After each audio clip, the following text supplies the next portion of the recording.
آپ کو لگ رہا ہے کہ یہ اعتماد کا ووٹ لینے میں پرویز الہی صاحب کامیاب ہو جائیں گے جنوری کے پہلے ہفتے میں؟ چودھری شجاعت کہاں جائیں گے جنہوں نے اندر سے ان کے ساتھ نماز جمعہ پڑھی ہے پرویز الہی صاحب کے ساتھ؟ تو اس کا مطلب پھر پرویز الہی وزیر اعلیٰ پنجاب نہیں رہیں گے؟ اس کا مطلب پرویز الہی صاحب وزیر اعلیٰ پنجاب نہیں رہیں گے؟ بھائی سیاسی جو نا، خبر دینا جہانگیر صاحب، خبر دیں، آپ کے خبر ہے، آپ وزیر اعلیٰ یہ سب سے کم چانسز امکان یہ ہے جس کو یہ کہتے ہیں نا کہ محسن کش ہیں، اور یہ خود بھی کر رہے ہیں کہ پہلا وار انہی پہ ہوگا، اور ابھی جو ہے ان کو کہا جا رہا ہے ان کے کہنے سے باجوہ صاحب پر تنقید ختم ہو گئی ہے، وہ آدمی بن گئے، سمجھیں؟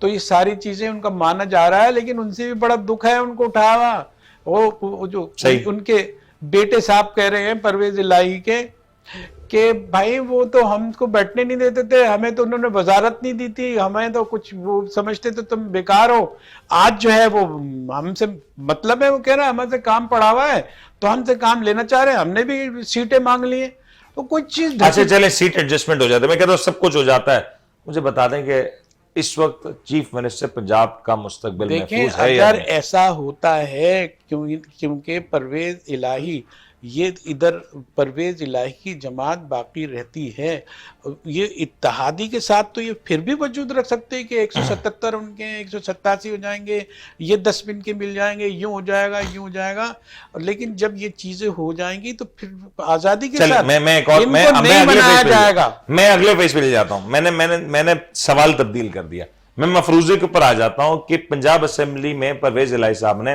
اعتماد کا ووٹ لیا اور وہ کامیاب ہو جاتے ہیں، کوئی ہارس ٹریڈنگ نہیں ہوئی، نام بھی بڑا اچھا رکھتے ہیں ہارس ٹریڈنگ، کوئی ہارس ٹریڈنگ نہیں ہوئی اور اعتماد کا ووٹ ہو گیا اور پرویز الہی صاحب کامیاب ہو گئے، اب کیا ہوگا؟ اگلی صورتحال دیکھیں، اب ایک نئی اب اگلے دن کیا دیکھیں، بڑی نئی صورتحال ہے، نئی صورتحال یہ کہ کلیئرٹی کیوں نہیں ہے؟ میں آپ کا آپ کو صورتحال کلیئرٹی ہے، سے بول رہا ہوں نا، کلیئرٹی آپ کو نظر نہیں آ رہی ہے، آپ اتنے ایمبیگس ہوئے ہیں، اتنے الجھے ہوئے ہیں، سمجھیں؟ دیکھیں میں آپ کو یہ بتاؤں، مسئلہ جب ہی پیدا ہوگا جب ان کو جو ہے اسمبلی میں یہ ہوں گے اور یہ استعفے دینے تو ہے نا ان کو، یہ ہو جائیں گے تو پرویز الہی کیا ضرورت رہے گی؟